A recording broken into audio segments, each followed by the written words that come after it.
Good morning and welcome to The Balancing Act. We're so glad you joined us. I'm Julie Moran. And I'm Olga Villaverdi. And boy, have we got a treat for you this morning. All right, ready? Yeah? Let me start with the trivia question. I don't even know what this is. What year did Shake and Bake first appear?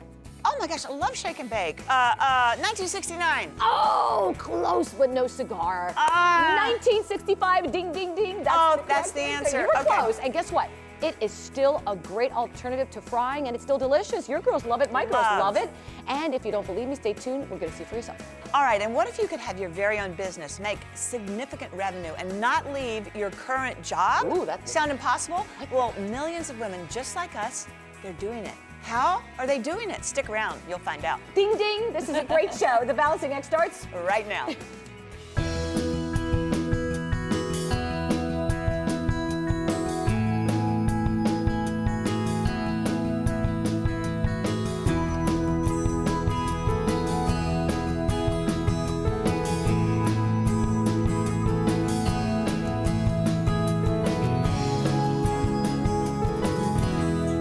Kids in the kitchen, that can be a bit tricky. But today, not so much. They're here to help me whip up some tasty recipe ideas for Mother's Day brunch.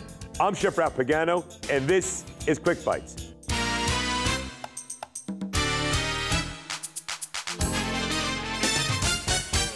Please allow me to introduce my co-chefs, Julia, Pedro, and my buddy Asher. We're using Kraft Shake and Bake for all our brunch recipes. And there's a reason it's still on the market after all these years. It's a great, simple, and delicious way to enhance the flavor of meat, fish, poultry, vegetables. I can go on and on. All right, kids, are you ready to do this?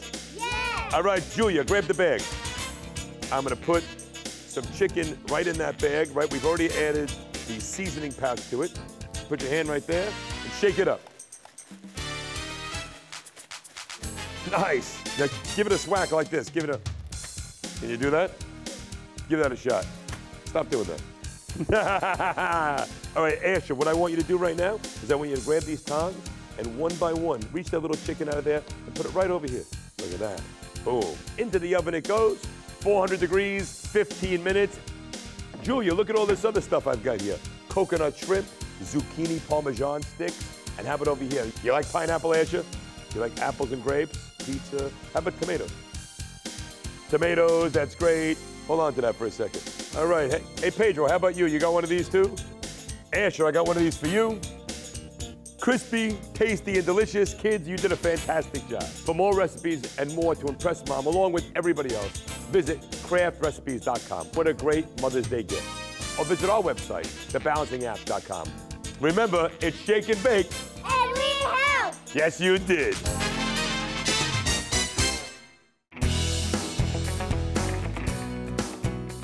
My mother used to always tell me, dress for success. She still tells me that every single day. And if there's something that I have in my closet is dresses. I love dresses. I'm actually a dress fiend. There you go. Short dresses, long dresses. And with me this morning is fashion stylist Alison Deyette. She's here to show us classic dress styles that every woman should have in their closet. Exactly. Welcome back. Thank you. So we have a great fashion show? We do. Let's get started. Let's do it. Let's not waste any time. We actually have twins as our models today. And they're beautiful. And of course, they're gorgeous. And they're young. Yeah. I know. Okay, so first up we've got Alyssa, and she is wearing the quintessential little black dress, or as we say, the LBD. Coco Chanel made the little black dress famous well over 80 years ago, and it is still stands the test of time. What I love about this one is the addition of the jewelry, the pearl collar. No need to add any other jewels. I love the little A-line style because it cinches in at the waist. So it's flirty, it's feminine, and it can go to so many different occasions. And this one was available at Marshall's. In fact, Olga, all the dresses today are $100 or less. So this is the kind of thing you can really scoop up several of the styles. And if we can check out her fabulous kitten heels, we have taken the whole idea of the pearl collar and brought it down to adorable kitten heels. It is timeless, it is beautiful, and it is elegant. Gorgeous. All right, thanks. Thank you. All right, let's take a look at her twin sister, Audra. Another beauty. So this is just kind of that extra take on It's not a blue dress, it's not a black dress. It's that perfect mix of navy and black, which a lot of people don't realize really work well together. And this dress almost has the feeling of an animal skin. It's got texture, and then it, with the V-neck, so flattering whether you're large-breasted or small-breasted. It cinches in at the waist again, but it has kind of a drop waist, so the bottom just kind of has almost like it's gliding. A mini flamenco feel to it. And the shoes that you added. Because here's the thing. What fun. Don't always assume you should wear a black heel with a dark dress. I love these heels because it's really giving the outfit a whole lot of sass. So it's got a spring style, but a darker hue, so you could really wear this all the way from spring through fall. This one is elegant and sexy at the same time. And this one's available at TJ Maxx for $100. Wow. And you really just add a little jacket, and you can make it more casual if you want. My daughter Samantha would love this. Thanks so much. Wait till you see the next dress. I'm gonna love it. And here's Alyssa again, and she is wearing the maxi dress. Really, everyone should own a maxi, and this is from metrostyle.com, which is known for their trendy, affordable looks. What I love about the brand is they come in plus, tall, Missy's, petite. I mean, I love that they've got... So it doesn't matter how your body's shaped or what size you are. You can find something on their site to fit your body shape. And a maxi is awesome because you can travel with it. You could bunch this up in your bag, pull it out virtually wrinkle-free. And I love this area right here. It's so pretty. Yeah. So wear it at night, first night on vacation with heels. Next day over your bathing suit as a cover-up. Here you go. Awesome. Beautiful. Thank you. All right, and then our next style on Audra, the sheath dress, which is what you are wearing. That is your style, This Olga. is me. Yeah. This reminds me of a dress that I had years ago. Same color, same style. And it doesn't go out of style. Timeless. It's beautiful, classic, just punch it up with some jewelry. And this is available at Marshall's for $60. That's it? Yeah. So pale pink, and you can just choose a pop of color or go simple with a solid, silver or gold. And it feels so nice on, doesn't it? And this one has a little bit of stretch, so it hugs, and it's a faux suede, really soft to the touch. Beautiful. I love them all. I want them all size 2, please, for my birthday. How's that? Okay, I'm making my birthday list for you right now. Sometimes a 4. For more information, where do we go? Go to AlisonDeyette.com. Thank you so much. Great information, great tips, and great dresses. And I'm so glad you love dresses too. Oh yeah, dress fiend. There you go. And if you'd like more information on all these dresses and you want to bring them into your wardrobe, go to thebalancingAct.com. We'll see you next time.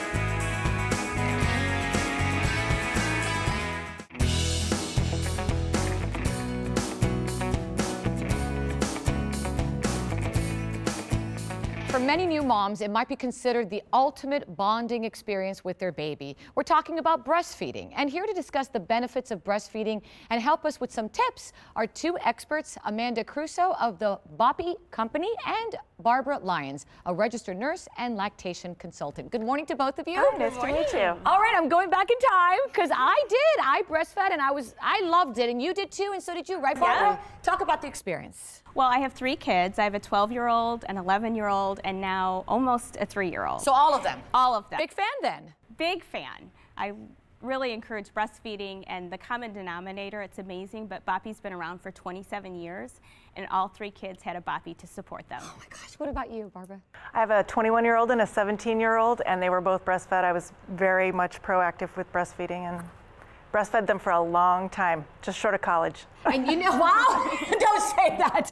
And I asked my mom when I had my girls, and I said, did you breastfeed me? She was like, no, it wasn't common for us to do that way back. But today, Amanda, it's really becoming common, it's increasing, it's on the rise. Why do you think that's happening? I think because there's so much information out there. The healthcare professionals are doing a great job really educating mom before she gets to the hospital. The government's on board, and then certainly, companies like us who are in the industry, we really try to educate mom and empower them to know that breastfeeding is out there and they should look at that as a choice. And in Miami, I went to a specialist and she encouraged me, talked to me, because I was on the fence and I was so glad I did. So you see that happening too? I do, and most moms decide while they're still pregnant whether they're going to breastfeed or not. So it's really important that we get to them early so that they choose to do that. Their formula can never compete with breast milk. Breast milk has everything in it that a baby could possibly need and changes over the lifetime of breastfeeding. So would you say that breastfeeding comes naturally for new moms, or is it more word of mouth, talking to friends and then doing it, or is it something that's just, you're born to do? You really need to have support, especially a supportive partner, maybe a supportive mom helps. It's a lot of work, and so the more support you have in your life, the better you will be at doing it. Yeah, because a lot of my friends would say, well, you know, I could just use the bottle and it was easier. And it does take work, but I think it's worth it. It is, and I think, you know, good advice that I was given was just to really get the education, understand what your breastfeeding goals are, and then get the right support tools. So do your research, talk to other moms. It's such an organic, word of mouth type of life-changing moment in your life. So get the experts around you, but also get the support of your family and get the right tools. And speaking of moms, we've got a beautiful mom and her baby boy. Come on in, Alexandra Lewis. And look at, he fell asleep. This is 4-month-old James. Oh my gosh, he's so cute and he's sleeping. Thank you, yeah. So is this your first? No, he's my third. He's your third? Yes. How old are the first two? They are 13 and 11. Okay, and did you breastfeed the first two? You know, I didn't, and I regret that, but I always said if I had another baby, I would definitely breastfeed, and he's my miracle, so. So what made you change your mind? Because we were talking about it, and sometimes women need to get educated, or they talk to people. What made you? It's a personal decision for me. I mean, I have 2 children that both of them have disabilities. So for me personally, you know, I think I was just too young, I think, to have the mindset of breastfeeding, and now, as a mother, a more mature woman, and, you know, I just wanted to give him the best chance that he could, and so I chose to breastfeed. And how has that experience been? Bonding? Nice? I have a bond with him that is amazing, and he, you know, it's a very special thing. I felt very close with my 2 children, but with him, you know, there's something very special there. And we have some video of you earlier in the day today with your Boppy Pillow and you're nursing James. I want to show our viewers. Sure. Now, you're using the pillow here to nurse, right? Well, basically, it just helps support him, you know, and it you know, they can get a little heavy. So. I had one too, to be honest. Yeah? And Amanda, it's not just for nursing. You can use it for several things, like tummy time. I think we're going to show that here where she's doing. Talk to me about other uses. Yeah, it's very versatile. So it's, you know, starts with baby when they're breastfeeding. It puts mom in the ergonomic proper position. Then we move to propping, which is at 3 months, just a nice place to put baby. And then certainly tummy time, which they do recommend the American Academy of Pediatrics to get that tummy time, get those muscles going. And then, of course, when they grow older, when they're starting to sit up, it's great to have a nice soft place to land and help baby sit up. And I know Boppy has a really great list of 25 tips for moms. That's right. We have it on our website, on our blog. It's at boppy.com. And you know, Barbara, I want to bring you in because I think it's really important that women think about this, educate themselves, and learn maybe when is the time to get educated on this. The time to get educated is actually before the baby comes. That's right. So instead of worrying about how the baby's going to come out, the baby's going to come out one way or another, the best thing to do is to take a breastfeeding class and give yourself some confidence going in. Because once you have the baby, then you kind of know what to do, and it makes it a lot easier for mommy and baby. Yes. With the Boppy Pillow. Once again, the website for our mommies-to-be, or maybe someone now who found out she's pregnant, is boppy.com. All right. So once again, the website is boppy.com, and of course, you can also look at our website, thebalancingact.com. Thank you so much, ladies. Thank you. We gotta be quiet.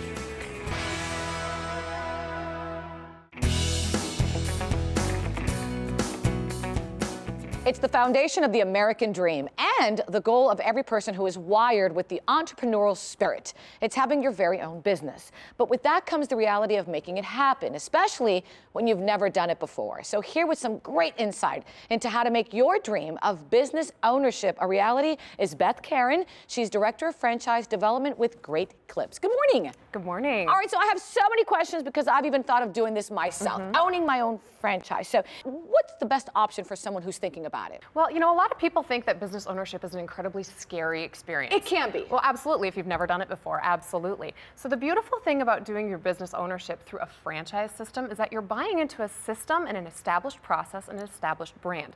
So you may have an incredibly strong skill set in finance and accounting, but you might not know anything about marketing or real estate. So when you're coming into a franchise system, they have that system and process in place so that it'll fill in the gaps for you in the areas that you might not be as strong.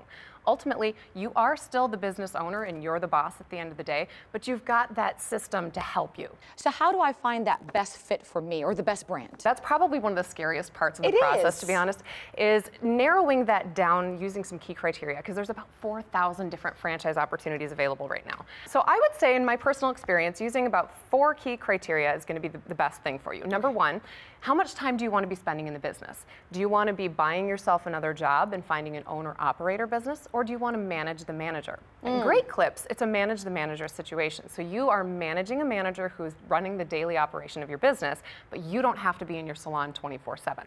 The second thing that I would look at is, what kind of business is it? Is it cyclical? Is it something people are going to be interested in doing year-round? For frozen yogurt, for example, it's very exciting in the summer, but in the middle of January, people might not be quite as excited about frozen yogurt. Great Clips, you've got people coming back every 4 to 6 weeks to get their hair cut. So repeat business is built right into the business model. The third thing is the economy. How does the economy impact your business? With Great Clips, it's recession resistant. It is, because every woman out there will get their hair done no matter what. Absolutely, and guys too. Guys are coming back every 4 to 6 weeks to get their hair cut. That's true. So it doesn't matter what the economy looks like, people always need to get a haircut. The last thing that I would look at is just the general stability of the brand. Great Clips has been around for 34 years, and we've been franchising for 33 of them. We have almost 4,000 units across the United States and Canada, so we're not going anywhere anytime soon. All right, so let's talk money. How much am I going to invest if I say, okay, I want to do this? Because that's also another scary reality. You know, and it's one of those things where it does take some money to make some money, unfortunately. So we do require that anyone looking at being a Great Clips franchisee has a minimum net worth of at least $300,000 and access to about $50,000 in liquid capital. That can change a little bit varying on the market and what the cost of living is, but generally that $300,000 is pretty typical. That's different than the actual initial investment. So the initial investment ranges from about $125,000 to about $230,000. So that includes your build-out costs, it includes your grand opening marketing strategy, and it also includes some months of working capital as well. Okay, I have talents. Hair is not my talent. So let's say I'm interested in this. Do I feel like I need to know how to cut hair? What skills do I need to know? You know, that is probably the biggest misconception when people are evaluating this franchise opportunity, is they think they need to be a licensed stylist. Logically. Right? But it's actually not true. What we are looking for is people who have management skills, and we're looking for people who have business skills. If you can build those relationships and you can run your business through your salon manager, you don't need to know anything about cutting hair. How many franchisees would you say are first time and have multiples? Well, Great Clips is actually a multi-unit franchisee. The expectation is that you're going to come in and own multiple units. But about 75 to 80% of the people who are doing this are looking at a franchise for the first time. But they need to have that growth mindset, because that's what it is to be a good match for Great Clips, is to know that you're going into it looking for multiple units. Typically, when people get to that 3, 4, 5 salon mark, is right? Well, we have people who have over 60 salons in our system, right? But about 3 to 5 salons is kind of that sweet spot where people take a look at transitioning from their corporate career, leaving that, and moving solely into business ownership. If you're a little bit scared about leaving the corporate job and leaving the security of that paycheck every 2 weeks and the 401k contributions, you can kind of have the best of both worlds and keep that full-time job and eventually transition into full-time business ownership when you feel a little bit more comfortable. And you know, it's really growing. I was reading here, you're the largest, fastest growing hair salon brand in the world, and your salons are 100% franchisee owned. What I also love is you really do give back too. It's not only just taking in, it's giving back. That's a huge part of the Great Clips culture. All of our franchisees, our salon owners, are independent business owners in their own communities. So they're very focused on giving back within that community. So that could be something as simple as cleaning up a local park, all the way to doing cut-a-thons for cancer research, or even being involved in the local children's hospitals. We do have a program that's called Clips of Kindness, and that's something that's near and dear to our hearts, because we want to ensure to make life a little bit better for people who are suffering from hair loss with cancer treatments, and so we give free clipper cuts to people who are part of that process. So not only are you your own business owner, you have control of your life, you don't have that boss nagging you, and people leave there feeling beautiful. Yes. I love it. Thank you so much for your time. For our viewers out there who'd like more information, what's the website? GreatClipsFranchise.com. GreatClipsFranchise.com. All right, thank you so much, Beth. And for more information, you can go to our website, thebalancingact.com. Bravo to all of you out there who decide to take that leap of faith and become an entrepreneur. And if you still need a little bit of convincing, consider this. According to Forbes magazine, American female entrepreneurs are among the happiest people in the world. Yay! Do you know how to cut hair? No. no. All right, I'll still hire you. And that's because you're doing what you love on your own terms. And because of that, your family, your relationships, and your health are all in a better place. I'm going to teach you how to cut hair. We'll go into business together. Yeah, I tried my daughter's once and did not work out well. All right, but we I had cut, great. you manage. Okay, I'll blow dry. And we had great stuff today. And for more great stuff, just log on to thebalancingact.com. It's Julie and Olga's shop. Yeah. Olga and Julie's shop. I don't know. Whatever. And don't forget to follow us on Facebook and Twitter. Find your balance. So long, everybody.